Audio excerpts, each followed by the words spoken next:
नमस्कार, मी अश्विनी. तुम्हा सगळ्यांचं अगदी मनापासून स्वागत करते आजच्या नवीन व्हिडिओमध्ये.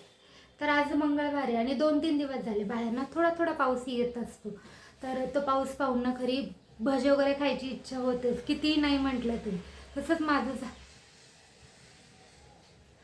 माझं झालं होतं की मला ना भजी खायची इच्छा होत होती कालपासून. पण सर्दी खोकला सगळ्यांना चालू आहे म्हणून मी टाळत होती. आज बोललं की मी करतेच. तर मला बेसनची भजी नव्हती खायची, मूग डाळीची भजी खायची होती. छान लागतात ती, कधीतरी खायला मस्त आहेत. तर मी मूग डाळ भिजत घातली आणि काही गोष्टी मला ब्लिंकिटमध्ये ना पाहायच्या होत्या, म्हणजे मागवायच्या होत्या, म्हणून मी ब्लिंकिट ओपन केलं. तर त्यावर तिथे आलं नाही का चॉकलेट डेचं वगैरे, म्हणजे खूप सारे डे असतात काही काही, तर त्यातलाच चॉकलेट डे आजचा. तर मला ना चॉकलेट्स एकतर खूप जास्ती आवडतात, खूप. तर माझं कालपासूनच चाललं होतं, म्हणजे परवाच मला वॉफल बनवायचं होतं पण ते राहिलं. मग मी ना बनवायला घेतलं, म्हटलं चला मी ना वन्या दोघे खाऊ. मी वॉफल बनवायला घेतलं, केलंही, पण ना हे असं काहीसं झालं. तर ते दुपारीच केलं, त्यात माझ्याकडनं बेकिंग सोडा जास्ती झाला असेल, कारण आमचा सगळा जो कारभार असतो तो अंदाजेच चाललेला असतो, त्यामुळे मग ते नीट झालं नाही. मग आमची जी गाडी आहे ती फिरून भज्यांवर आली आणि आता संध्याकाळ झाली, हे दुपारपासून हे कार्यक्रम चालू आहेत. तर मग फायनल म्हटलं चला मस्त असे मूग डाळीचे भजे बनवूयात आणि चहा घेऊयात, आणि संध्याकाळी असा प्लॅन चालू की कढी वगैरे बनवायची. कधी कधी ना मला खूप लो फील होतं, एकटं वाटतं किंवा काही करायचं मन नसतं, कंटाळा येतो, तेव्हा ना मला एक गोष्ट करायला आवडते, ते म्हणजे कुकिंग आणि काहीतरी मस्त असं खायला. मग ते मी बनवून खाल्लं तरी चालेल, बाहेरून मागवून खाल्लं तरी चालेल, पण मला ते करायला आवडतं. म्हणजे जेव्हाही माझा मूड ठीक नसतो, मला लो फील होतं, तेव्हा माझी थेरपी आहे कुकिंग ही.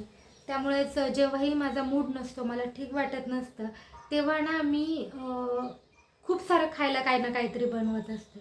तर आजचा तसंच माझा काहीसा दिवस होता. मला सकाळपासून काहीच करायचं मन नव्हतं, काहीच नाही, म्हणजे टी व्ही मोबाईल बघायचंही मन करत नव्हतं. म्हणून मी प्लॅन केलं होतं की मी भजे बनवेल, तर भज्याचा प्लॅन वफलवर गेला, वफल फसलं, मग आता पुन्हा भज्यांवर आलं. चालत मनू झोपलेली आहे, तोपर्यंत ना मी भजी वगैरे करून घेते, कारण मला आवडतं कुकिंग करायला. इथे मी ना ऑलरेडी मिरची, कढीपत्ता वाटला होता तो आहे, आणि कोथिंबीर चिरून घातलेली. त्याचबरोबर इथे जी मुगाची डाळ आहे ना ती देखील वाटून घेतलेली. मिक्स करते. तुम्हाला हवं असेल तर तुम्ही याच्यात ना तुम्हाला हवं असेल तर तुम्ही याच्यात बाइंडिंगसाठी ना थोडासा बेसन पीठ पण घालू शकता, पण मला काही गरज नाही वाटत, त्यामुळे मी नाही घालत. थोडंसं मीठही घालून घेते, थोडंसं आलं लसूणची पेस्ट, तेल तापायला ठेवते.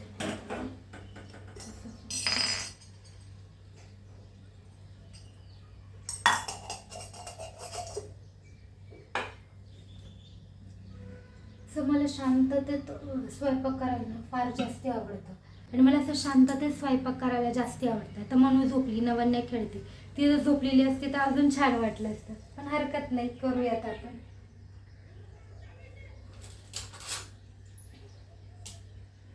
यात मी थोडंसं वाटून घालून घेते, टेस्ट चांगली येईल वगैरे. जिरेही तुम्ही वाटून घालू शकता जेव्हा मिरची वगैरे वाटताना तेव्हा. आता भजे खूप पद्धतीने आणि खूप वेगवेगळ्या याच्याने बनवता येतात. तर मी असे बनवते, म्हणजे तुम्ही असेच बनवले पाहिजे असं अजिबात नाही, पण ट्राय करून बघायला हरकत नाही. कारण माझं तर असं असतं ना, मी कुठलीही गोष्ट बनवते ना तर मला सगळ्या पद्धतीने ती ट्राय करून पाहिजे असते, कशी लागते ती.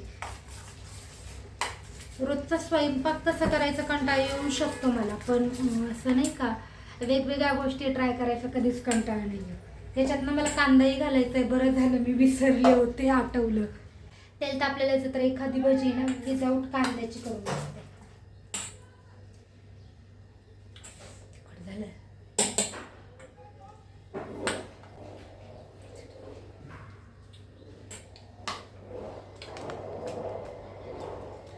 थोडासा एक भजीचा काढून ठेवले, बाकीचा कांदा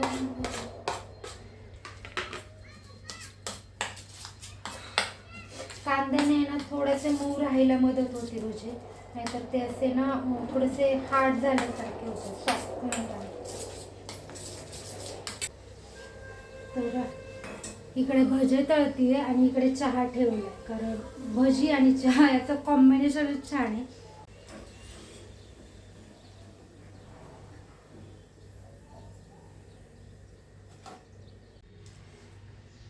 इथं मस्त असा गरमागरम चहा, भजी आणि ही जी चटणी ना ती टॅमॅटोची चटणी जी मी इडलीसाठी वगैरे बनवते ना ती ठेवली होती थोडी फ्रीजमध्ये. म्हटलं चला याच्यासोबत खाऊया, छान लागेल.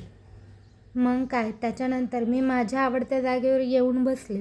नवन्य आणि मनू उठल्याच होत्या, त्या दोघींचं खेळणं चालू होतं. म्हटलं तुम्ही दोघी खेळात, तोपर्यंत मी निवांत माझा चहा आणि जी भजी बनवलीत ती एन्जॉय करते. आणि हा जो व्लॉग आहे तो इथेच थांबवते. आपण भेटूयात नेक्स्ट व्हिडिओमध्ये. तोपर्यंत बाय.